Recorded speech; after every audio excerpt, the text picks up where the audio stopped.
Regreso, son las 8 de la mañana con 48 minutos ya.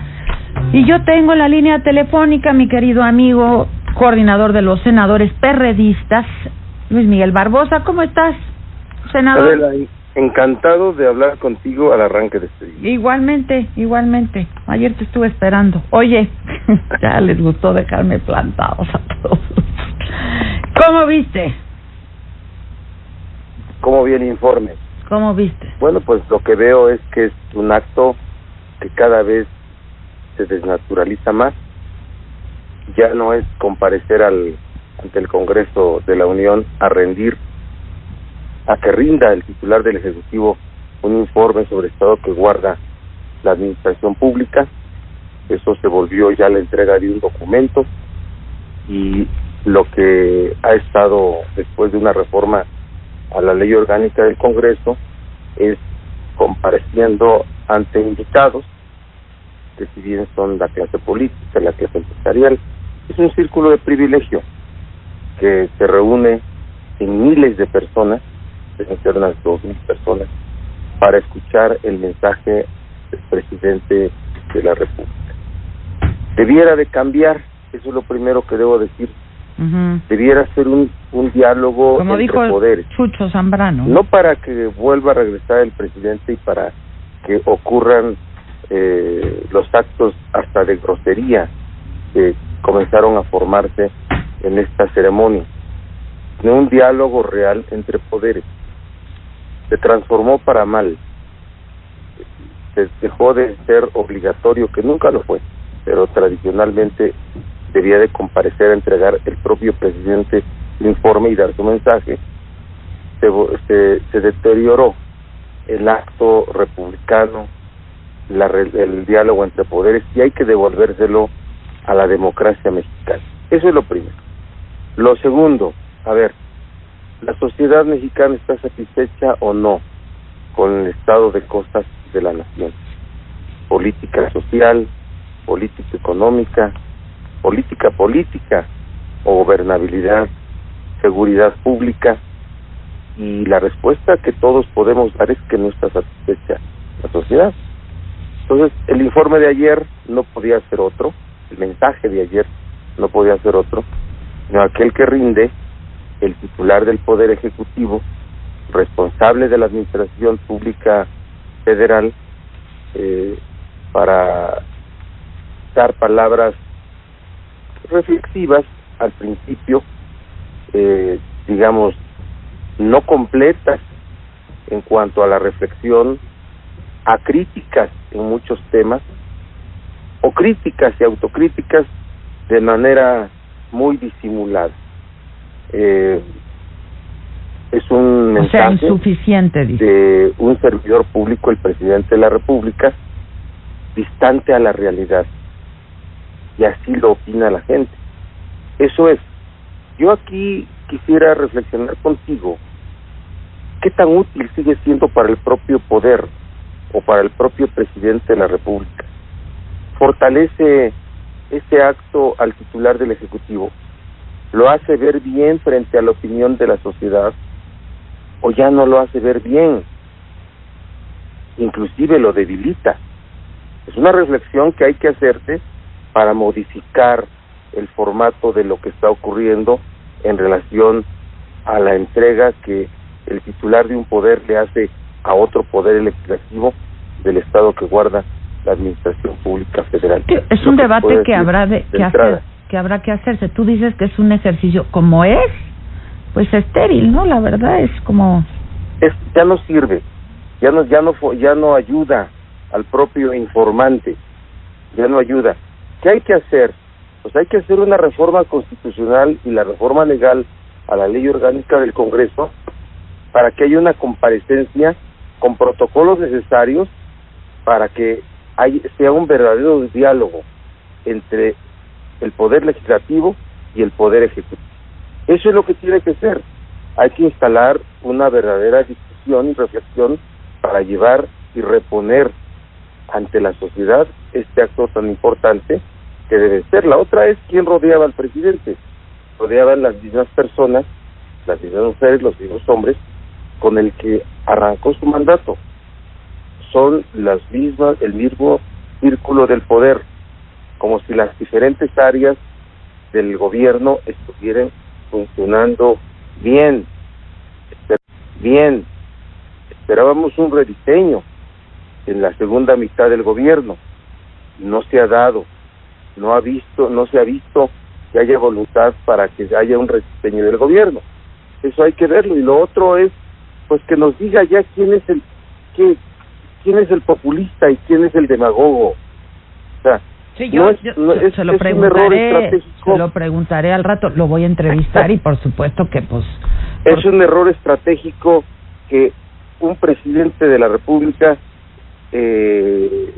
sitúe o ubique a un rival político, porque que nos diga a quién se refiere. Y el nombre es populista y demagogo y el apellido es López Obrador, pues que se diga. Pero los rivales del país, los enemigos del país, no es el populismo y la demagogia, es la pobreza, es la desigualdad, es la corrupción. Así hay que ver como gobernante a una nación y no ubicar adversarios que cuando no dice a qué se refiere con ello, pues todo el país está pensando que se trata de una persona, y si lo que quieres es debilitarlo, por el contrario lo fortalece. O sea, tú dices que es un error estratégico. Es un error estratégico hacer ese planteamiento, porque no resuelve nada. Trata de inducir a generar una opinión de miedo, de ahí viene el lobo, ahí viene el populismo, pero la nación y su inconformidad no está como para eso.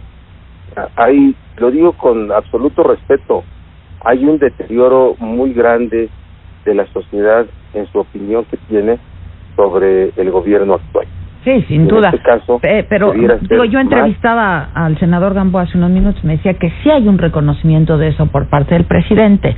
¿Lo ves? Porque tú también hablas. No, bueno, en el círculo de privilegio de ayer podrá ser, pero ni ahí lo veo, Yo me quiero meter en la mente de Carlos Slim, y sentado ahí atrás de la familia del presidente Peña, y él sabe que las cosas no están bien. No. Yo, perdón, a lo mejor me expresé mal, planteé mal la pregunta.